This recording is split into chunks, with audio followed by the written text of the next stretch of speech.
mesyuarat khas jawatankuasa menangani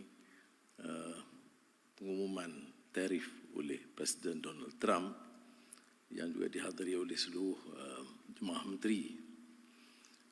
Kita tidak boleh pandang ringan, walaupun kita tahu ini suatu yang agak aneh sebab di antara negara yang paling kuat mendukung semangat perdagangan bebas, penubuhan WTO dan GATT sebelumnya adalah negara-negara kaya, termasuk dan utamanya Amerika Syarikat.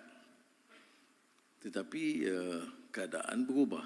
Sebab itu saya kata pasca normal, post normal times ni kadang-kadang melihat beberapa kebijakan politik dan ekonomi yang tidak terjangka. Ini termasuk pengumuman tarif dengan asas yang sangat lemah, umpamanya ya, kaedah penentuan tarif yang diputuskan itu dengan asas yang dipertikai. Kerana beberapa negara yang disebut itu termasuk, tak salah saya, negara pulau-pulau yang hanya diduduki oleh penguins. Itu maknanya mungkin belum benar teliti.